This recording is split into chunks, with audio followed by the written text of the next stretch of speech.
everybody. I'm Tiffany with Class Act Match Consulting, and we are back with another match day in the books. Match Day 2025 was an exciting one for many, many applicants, and today we're going to talk with Isabelle, who had a very exciting season. Welcome, Isabelle. Hi, Tiffany. Thank you so much for having me. This match season turned out perfectly, and I'm very happy to be here and share my story. If we can, we'll get started by just hearing a little bit about your background and what the season was like for you from the beginning. Yes. So I'm originally from Southern California. I am a US-IMG from a school in the Caribbean. And my match, I went into internal medicine. And so I wanted to, seek out some services to help guide me along the application process. I applied to, a good amount of programs across the country with my goal of coming back to my home state of California.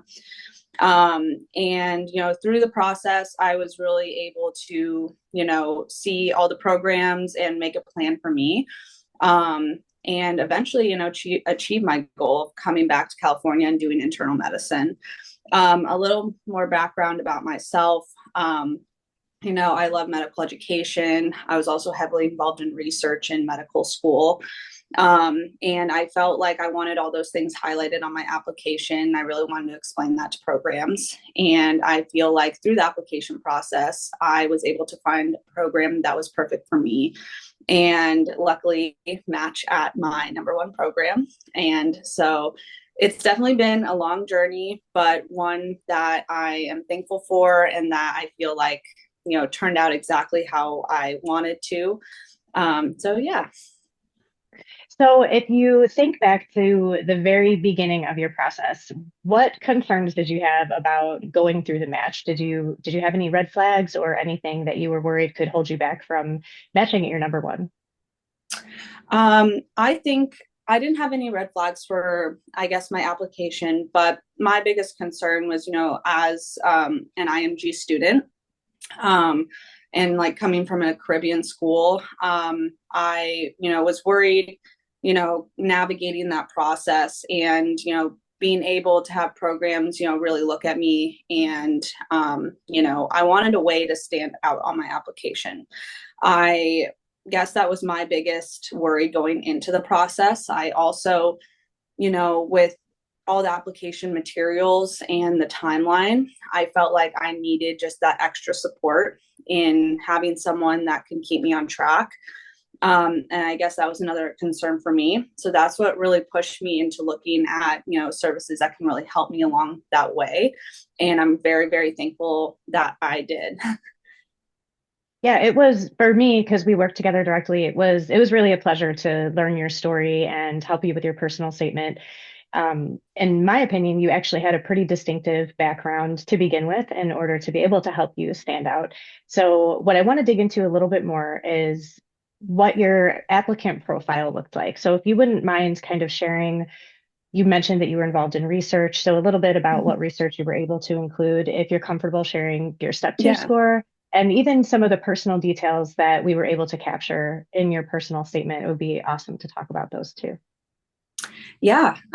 So as far as my applicant profile, so like I said before, I'm a US-IMG. I went to St. George's in the Caribbean. As far as my academics, I felt like I was able to find a lot of success. I was in the honor society, in the Caribbean. I was an honor student. I also was involved, with research, both with St. George's and at my undergraduate. I had one publication coming into medical school that I was able to include on my application, as well as two publications and two submissions by the time of application. So I was able to do research with St. George's specifically as well, with a mentor that I found there. I also participated in teaching in medical school. I was a peer learning group facilitator where I tutored the junior terms, and walked them through clinical vignettes, things like that. So that was something that I also think stood out on my application, and I talked about in interviews. I also was able to bring in a lot of volunteer experiences that I had before medical school, which was technically in college for me because I went straight from college to medical school. And those were some things that I felt, stood out on my application as well, such as Meals on Wheels, volunteering at the hospital, doing different things in college as well. I was a French major, so I helped with the science fair at the Dallas International School, things like that. I was able to also bring and highlight on my application that I felt stood out. I think that is a good picture of my application. As far as my step two score, I was in the range 235 to 240. That's about what I'll say about that. But, I, because of timeline, I felt that my step wasn't, as strong as I felt like it could have been. But looking back on it, I feel like it got me to all the places that I wanted. And I think that's a good, holistic view of my application. And as far as my personal statement, I was able to bring in a childhood experience that was, a huge part of my life. And I felt like also helped me stand out in the process. I was a competitive gymnast for 10 years. And I felt like that really shaped who I was as a person. And I was able to explain that and how it contributed to my journey through medicine and into internal medicine. So that was a huge, point in my application, and a very meaningful experience to me as a person. And that, contributed a lot of my background and who I am. So that was definitely something I also think stood out. And was that something that came up during interviews? Absolutely. And that was, sometimes one of the first things that I was asked during interviews. So I think having, that childhood experience and being able to highlight that was super important, standing out, and also, them wanting to engage in conversation about. And I was able to also relate to how that was a little bit of foundation of who I was and how I can bring in those qualities and traits of hard work and discipline into the field of internal medicine. So it was definitely something that came up in interviews and I think was very important to share. Okay, so I skipped ahead a little bit to interviews and I want to once again kind of dial back. Okay. So let's think back again about the application process involving ERIS. Was there anything that was particularly surprising or really difficult for you when it came to getting all of your materials ready for submission? Yeah, I think one of the things that surprised me was the ERAS software. It was actually very easy to navigate in itself. However, there are a lot of things and boxes that you have to check before you actually put things into that software. I think the biggest challenge was, staying on track with certain timelines, such as letter of recs, MSPEs, things of that nature. Also, having your content prepared far in advance and refined far in advance before you actually put it into the application itself. Because this is a very important application, and the application in itself on the ERAS site is very simplistic and easy to go through. But before, I think the hardest thing was having everything completely done, ready, and refined and perfect in my mind before putting it in and hitting that final button. That's something that a lot of applicants share with me actually, is that it can be overwhelming how many moving pieces there are when you're trying to gather everything together outside of ERIS. And then it's like a refreshing deep breath when you have it all, and then it kind of smoothly does get into the system, and then you can hit go. Yes, absolutely. I think there are so many, like you said, moving parts. Like I said, from letters of recs, MSPE, transcripts, USMLE scores, and those little things like can slip your mind or things like that. And it's really important to stay on track and make sure that you have all those requirements in addition to personalizing your application and crafting your, CV and personal statement. So I think there's, two parts of it. And you need to, focus on both those parts at the same time, because everything needs to be in before you hit submit. So that was, I think, the most surprising and challenging part was gathering all the moving parts and, on the timeline. So I think that was probably the most surprising for me. And what about program research? What was that process like for you? Because internal medicine is a huge field. There's hundreds of programs to consider. Can you talk a little bit about how you dealt with program research and signaling as well? Yeah. So I used Match a Resident, which was provided for me through these services. And with that, I was able to really put in my different, fields and a little bit of my applicant profile. I also used other sites such as Frida, Residency Explorer, even Doximity. I think I, used all of the sites out there. But I think the biggest thing, what I started with was going state by state and, finding the programs in each state that I was interested in, or if I didn't want to apply to a certain state, then kind of Xing out those programs. I think going through it systematically was super helpful for me, but it was also something that took a long time. And I also wanted to apply to programs that were right for me and right for my applicant profile. And that takes research. And I think cross-referencing all the sources or, navigators is super important. As far as signaling, I'm proud to say I matched at a program that I signaled. And I think that also kind of ties into the program research a lot and figuring out what you value in a program and what programs stand out to you before the interview process is super important. For internal medicine, you get 3 gold signals and 12 silver signals. So your gold signals being the top programs that you want.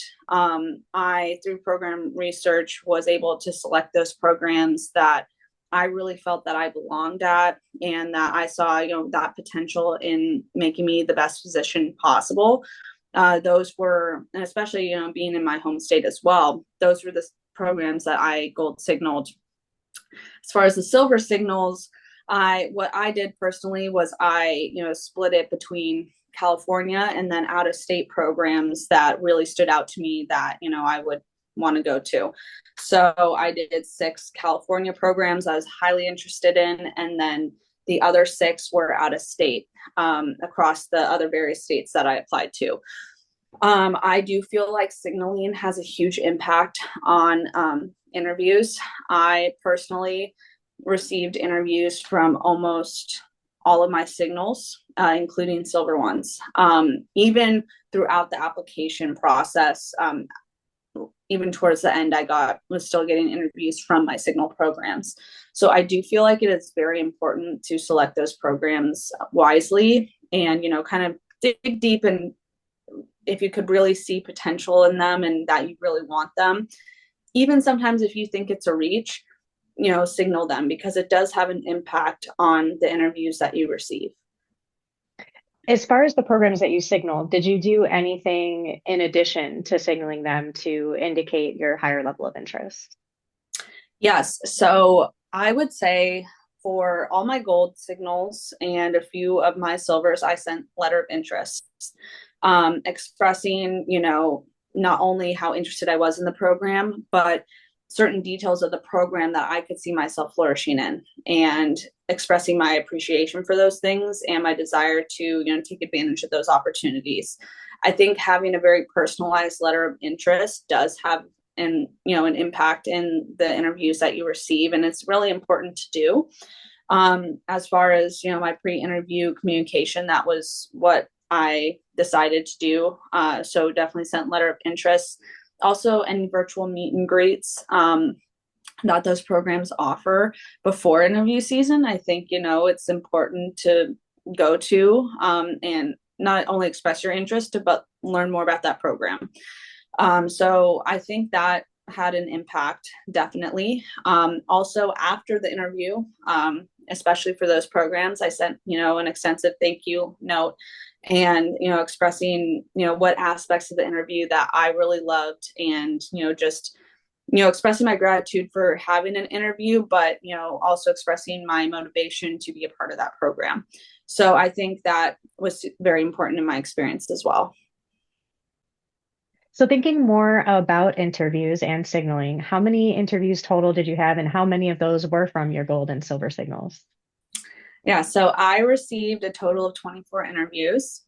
I of those interviews, I received all three of my gold signals and then six of the 12 silver signals. So, very thankful. I got really great feedback from my programs, and I was very happy with the amount of interviews I received. What was the interview process like for you starting at the beginning? So when you received your first interview invitation and then you and I did some interview prep together, what was it like going into that very first interview and not knowing what to expect? Yeah. So I received my first interview invite at the hospital that I was actually rotating at, and it was for that hospital. So I was so excited. And it was a program that I signaled as well. So I was so excited, but I was very, very nervous.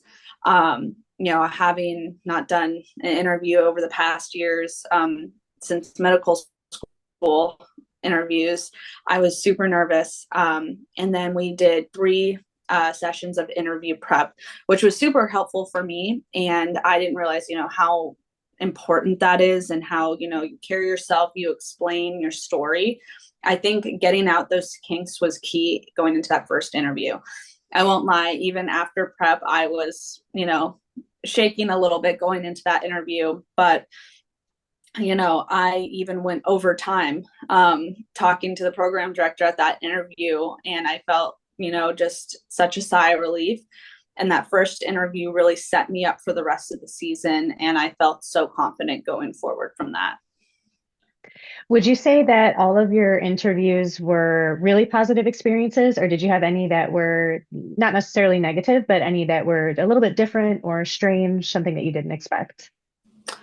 I would say for the most part, I had a very positive experience. I can't really, say that I had a negative experience at one or the other.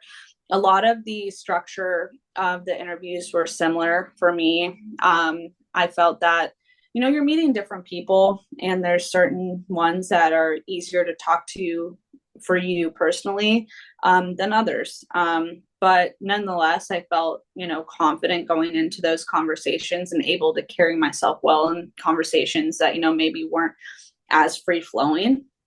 So overall, I felt, very good during the interview season. There wasn't a specific one that was bad or, was awkward or anything like that. Okay. And then when it was time to make your rank order list, I know for you, because as you've discussed, you had a really strong interest in returning home to California. So the process for you was perhaps a little bit simpler because you knew you were going to rank California programs above the rest. But for the other programs on your list, what was the easiest or hardest part of ordering your programs? Yeah. Actually, when I sat down to make the rank order list, like you said, I did, put my California programs at, the beginning. However, there were actually some programs that surpassed California programs, especially in the middle or, the middle top of my list. For those programs, I kind of really looked at, I looked at location. I think that has a huge impact as far as, living expenses, how you're getting to work, the weather, things like that. So I looked at location.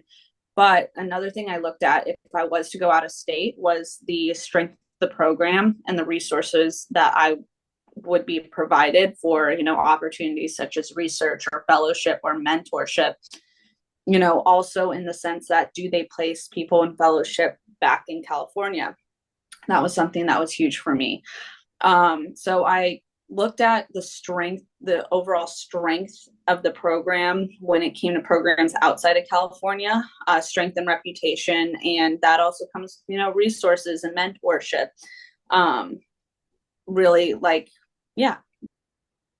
So once the ROL was submitted, it was time for the waiting game, which for a lot of people is every part of the season seems like the hardest part of the season. But I think when we really get down to the wire and it's March and we're waiting for the results, that can be the most tense. So what was it like for you waiting? And then if you can also share what it was like opening up your email on Monday and then your second email on Friday.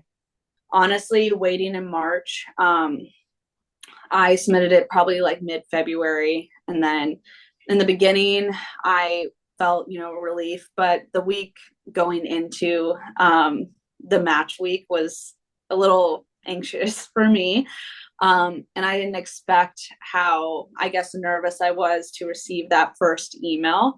From the number of my interviews, I felt, confident in my ability to get a match. But when it came down to it, especially the hour before that interview came out, my heart started beating really fast. And that was probably one of the biggest moments of relief was receiving that email, coming from an IMG medical school. My whole goal was to just match into residency when I entered. So, coming back to that goal and seeing that I matched was incredible. I was shaking. I was so happy. And I feel like that feeling really made the week go by better for me, and just like being grateful that I matched. However, the day that Friday comes, it's nerve-wracking for sure. I was fortunate in that my family was there with me. And, we got balloons and flowers, and the email comes out at noon and everyone was waiting. And that's when that feeling, it hits you. And the email came out, and I am so thankful to have matched at my number one program. I matched at University of California, San Francisco, Fresno. I could not be happier. My family was jumping up and down. And it was just one of those moments that, it was just, we got a victory. We got it. And I'm still in disbelief right now. And I'm so thankful that everything worked out the way it was supposed to. But I think just like being thankful that I matched carried me through the week. And then, of course, the day of, it's just all of the feelings in one moment. So it was a unique experience, and I'm still, riding the high of that moment for sure. Awesome. So we've talked about everything from the very, very beginning and prepping materials for the application and your background, all the way up through the excitement of finding out that you matched your number one program. With all of that in consideration, what advice would you give to applicants applying for the 25-26 match cycle? Yeah, I think, number one is just, have confidence, throughout the entire thing. Have confidence in yourself. Don't sell yourself short. But also cast your net wide. And I think, there was a lot of surprises for me. And I wouldn't have had it any other way. Cast your net wide, apply to a range of programs, ones that you feel confident you can achieve an interview in, and ones that maybe, you feel like are a reach. Cast that net and really, take the feedback that you get, because there were certainly a lot of surprises for me. And I'm really glad that, in moments I didn't sell myself short. I think also, highlighting what makes you unique throughout the process is super important. And that's what programs look for. That's what they want to talk to you about. They want to get to know you as a person, because, all of the, scores and everything, those are what you look like on paper. But what makes you you is really what's going to stand out and is what they're going to look for in an applicant. So I think really highlight what makes you unique, what makes you an individual. That would be, interesting and great to work with. So I think finding those aspects of yourself are very important for the application process.